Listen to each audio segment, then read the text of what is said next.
Hello, I'm Robert Barr. Hello నేను Robert brand మాట్లాడుతున్నాను.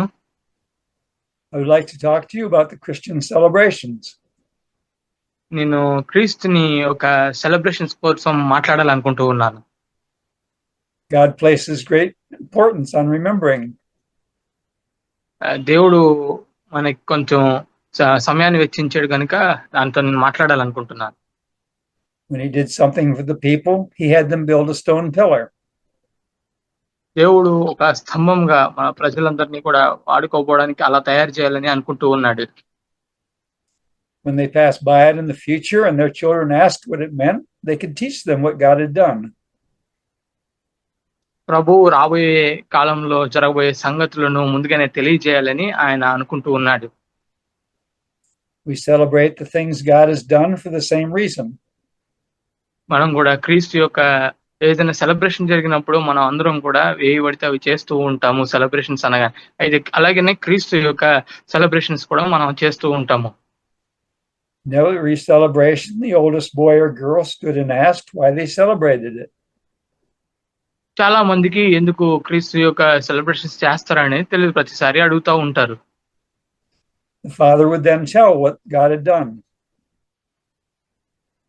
తండ్రి అయిన దేవుడు దాన్ని యొక్క ఎందుకు సెలబ్రేషన్ చేయాలో మనకు ముందుగానే వాక్యంలో చెప్పబడి ఉంది. Unlike the Jewish ceremonial calendar, which begins in the spring, the Christian calendar begins after Thanksgiving. క్రీస్తుని యొక్క క్యాలెండర్, అదే క్రీస్తు క్యాలెండర్ ఎప్పుడు మొదలవుతుంది? క్రీస్తు పుట్టిన తర్వాత నుంచి క్యాలెండర్ ప్రారంభం అవుతుంది.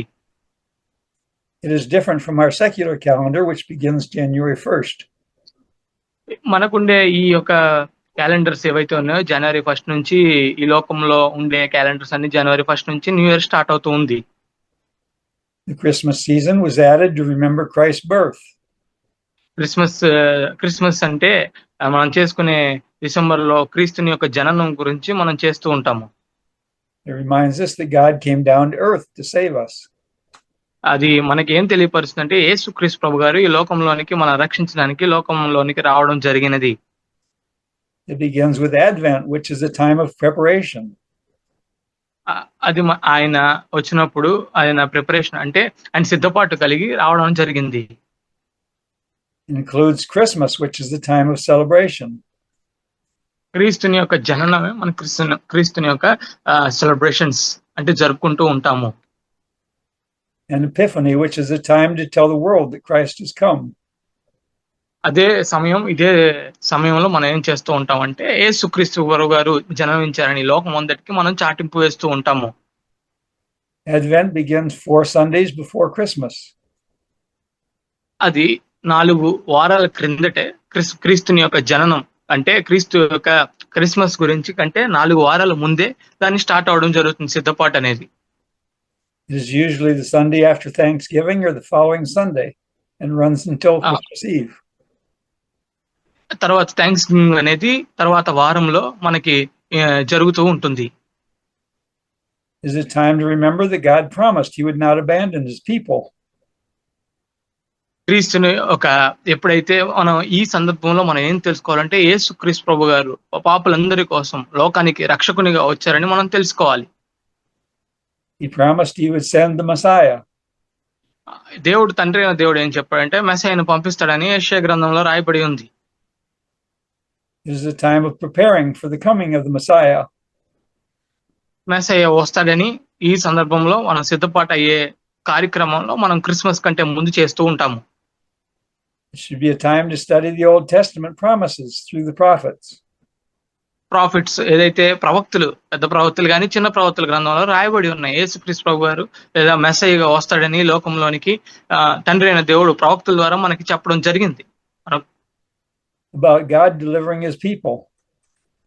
కానీ ప్రతిసారి కూడా దేవుడు ఎవరో ఒకరిని వేరొక ప్రవక్తని పంపిస్తానే ఉన్నారు. We need to prepare our hearts to receive the King. మనం రాజుగా రాబోతున్న యేసుక్రీస్తు ప్రభు గారిని చూడడానికి ఆయన సమస్తము సిద్ధపాటు చేసి ఉంచాడు. ప్రవక్తల ద్వారా అదే చెప్పడం జరిగింది. And allow him to reign in our hearts. మన జీవితంలో ఉండే ఆ యొక్క క్షమాపణ ఇవ్వడానికి ఆయన తన యొక్క ప్రేమను మన పట్ల వ్యక్తపరిచాడు. It also reminds us that one day Christ is coming back to set up his kingdom. ఎప్పుడైతే యేసుక్రీస్తు ప్రభువు ఈ లోకంలోనికి వచ్చి మళ్ళీ తిరిగి చనిపోయి మళ్ళీ లేవడం జరిగిందో, ఆ తర్వాత మళ్ళా యేసుక్రీస్తు ప్రభువు రెండో రాకడలో రావడం జరుగుతుందని వాక్యం సెలవిచ్చింది. ఎవరైతే దేవుణ్ణి తెలుసుకుంటారో, ఎవరైతే దేవుణ్ణి మీద ఆధారపడతారో, ఎవరైతే దేవుణ్ణి యేసుక్రీస్తు ప్రభు గారిని తెలుసుకుంటారో వాళ్ళందరూ కూడా రెండో రాకడ వచ్చినప్పుడు ఎత్తబడతారని వాక్యం సెలవిస్తుంది. ఆయన మళ్ళా తిరిగి రాబోతున్నాడని వాక్యం సెలవిస్తుంది.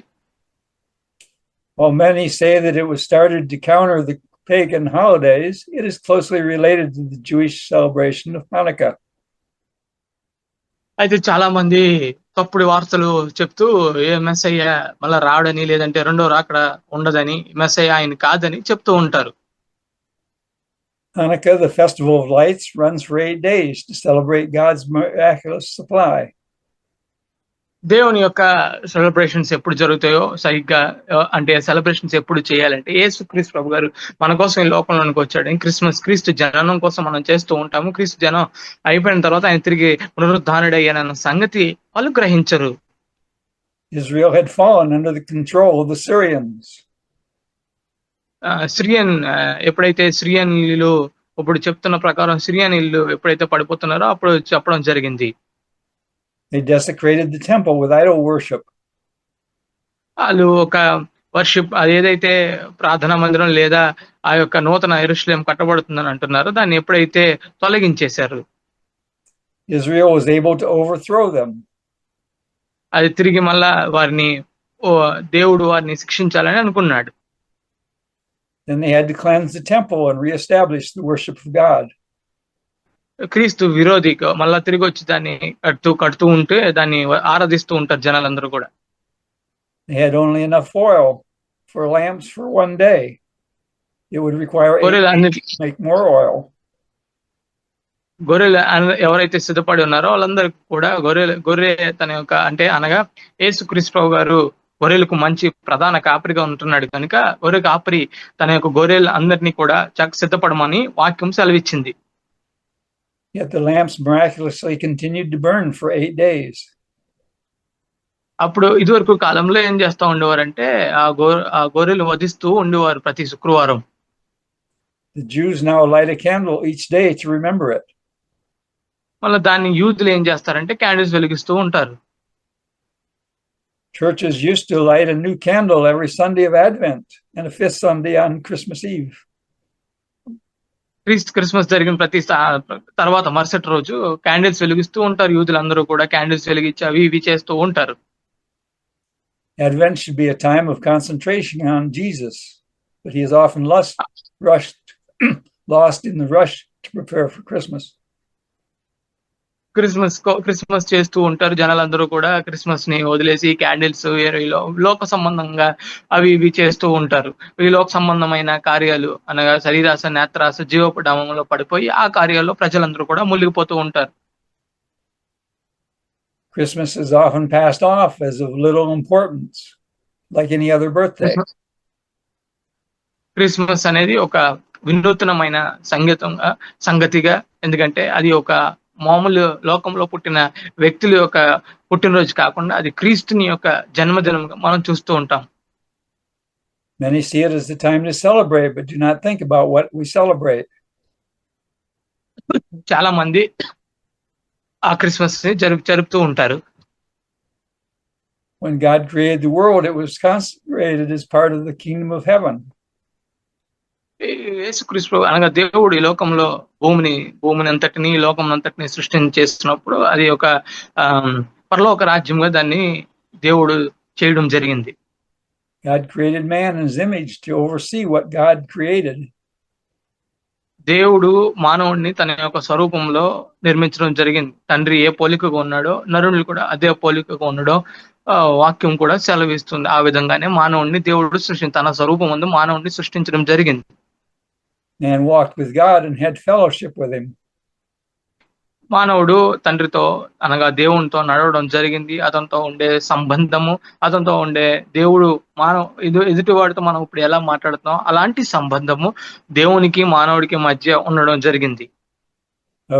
Man rejected God's guidance and decided to follow Satan. దేవుడు మానవునికి చెప్పిన విధానాలు గాని, మానవుడికి నేర్పించిన ఆ యొక్క త్రోవలు మానవుడు త్రోసివేయడం జరిగింది. దేవుణ్ణి అంగీకరించకుండా దేవుణ్ణి త్రోసివేయడం జరిగింది. And therefore turned the kingdom of God, or the kingdom of this world, over to Satan and become a slave.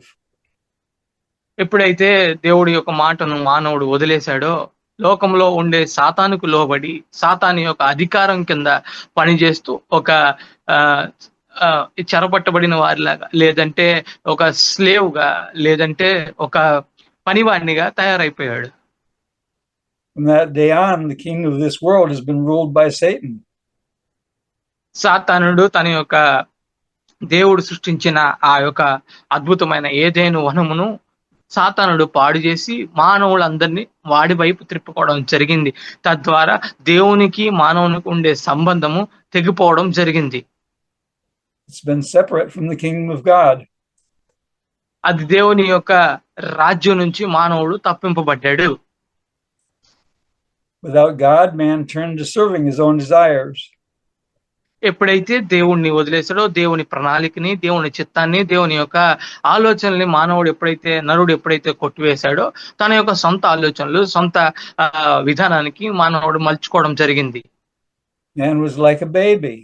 He wants what he wants when he wants it.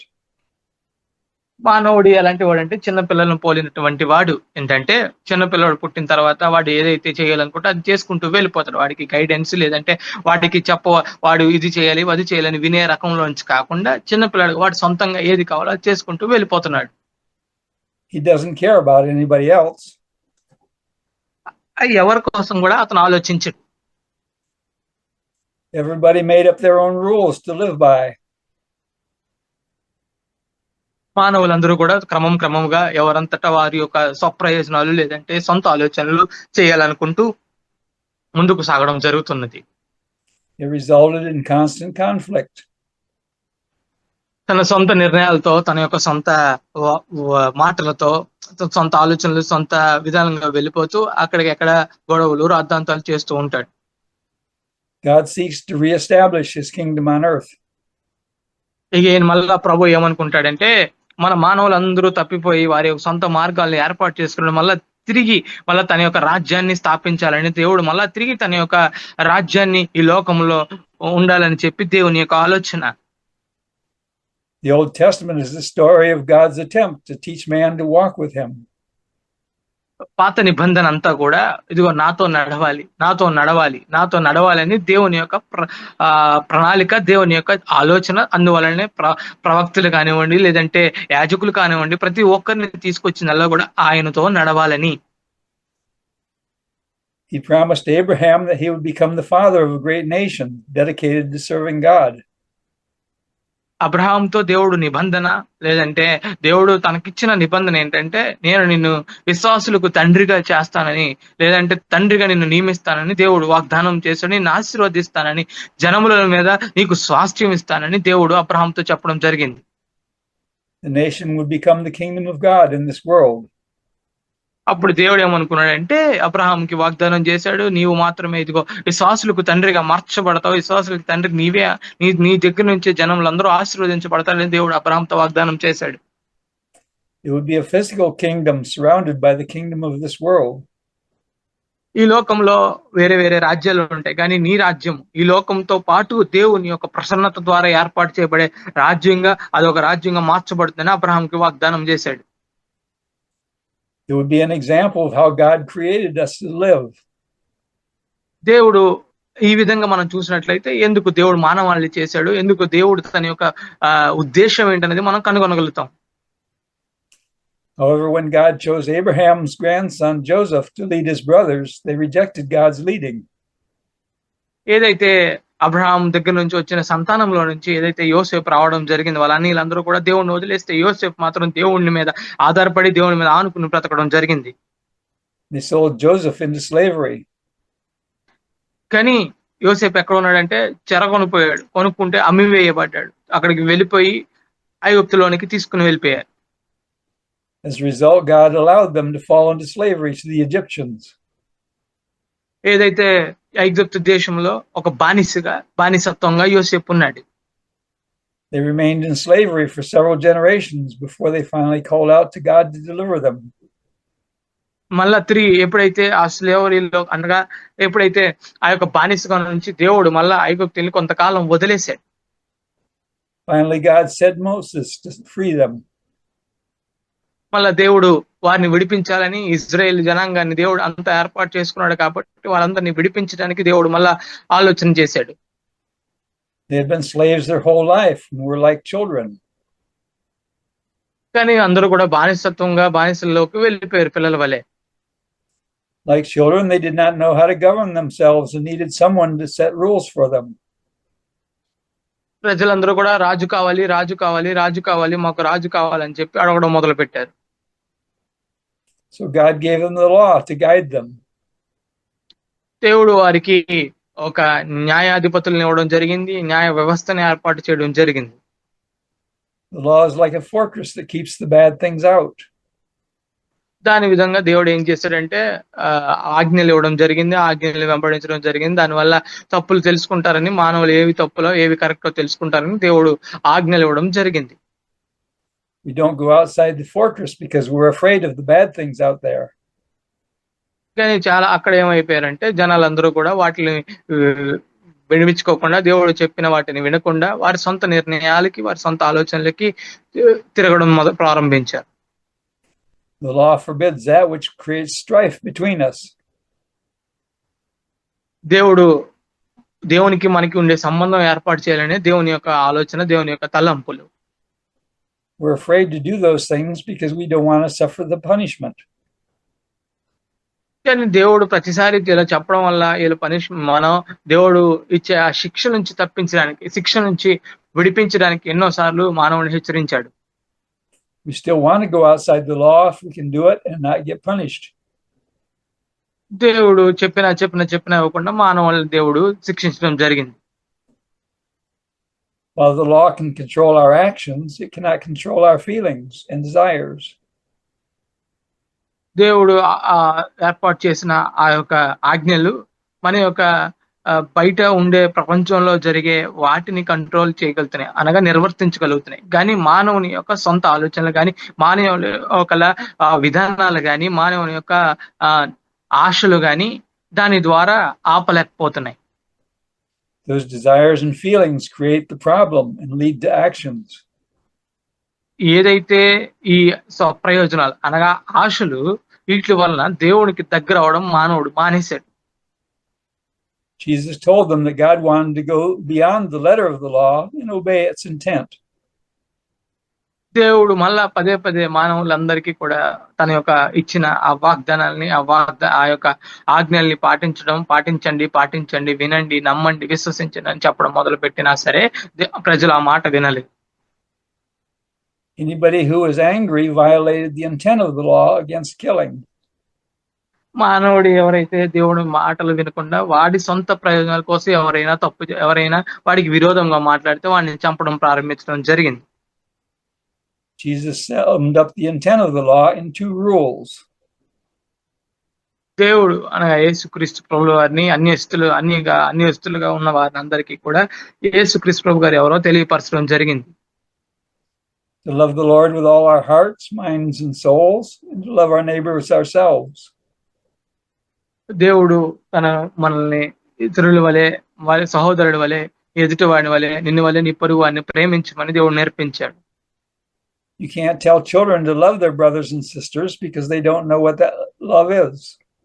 చిన్నపిల్లలకి తెలియదు ఏంటి నువ్వు వాళ్ళు ప్రేమించంటే, వాళ్ళకి తెలియదు, వారికి ఆ యొక్క విధానం తెలియదు. చిన్నపిల్లలకి చెప్పడం వల్ల ప్రయోజనం లేదు.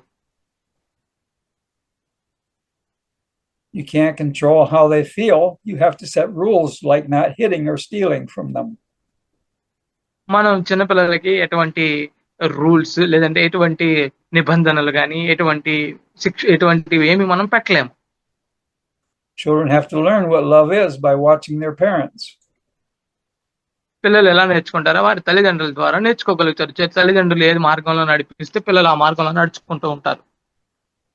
That's why God set Israel apart. అందుకనే దేవుడు ఈ లోకంలోనికి తన కుమారుణ్ణి పంపించాడు.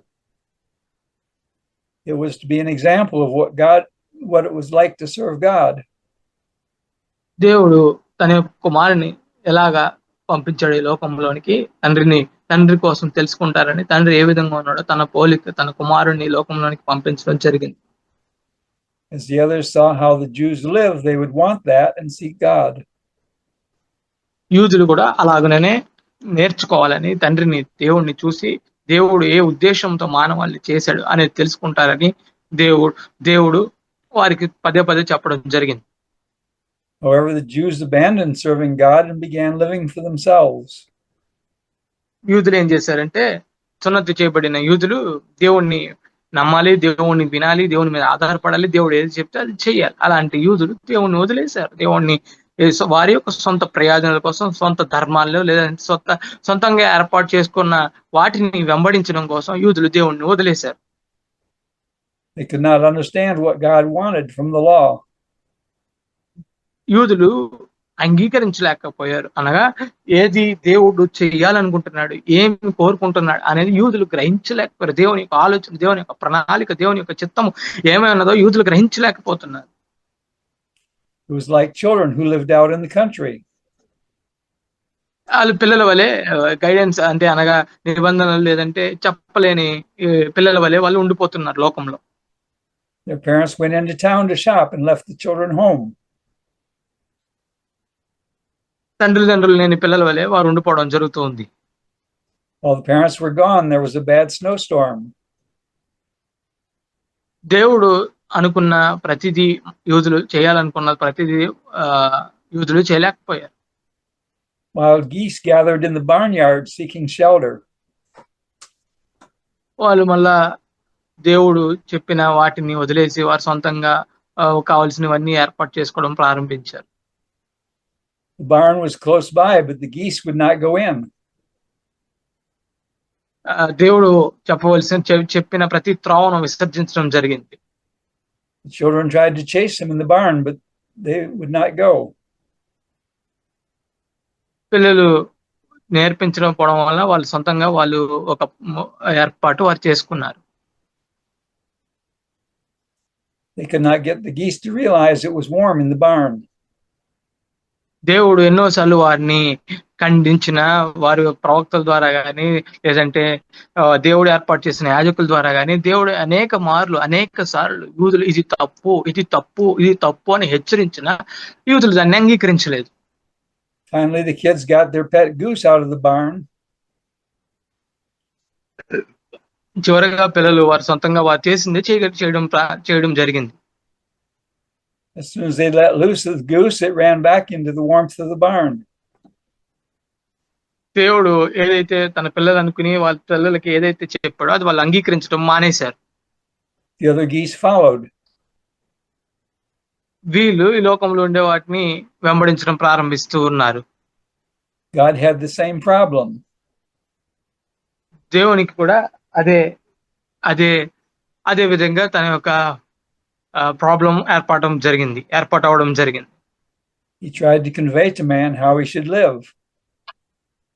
దేవుడు మానవుడు ఎలాగా జీవించాలో ఆ విధంగా జీవించాలనుకునే విధానాన్ని నేర్పించిన మానవునికి అది అర్థం కాలేదు. But man could not understand. దేవుడు ఎన్నిసార్లు చెప్పినా మానవునికి దేవుని యొక్క ప్రణాళిక అర్థం కాలేదు. Therefore, God had to come as a man. అందుకని దేవుడు ఏం చేశాడంటే మానవుల దగ్గరికి రావాలని నిర్ణయించుకున్నాడు. So he could show us how to live. మానవ స్వరూపంగా ఈ లోకంలోనికి వచ్చి ఏ విధంగా జీవించాలో మనకి నేర్పించడం జరుగుతుంది.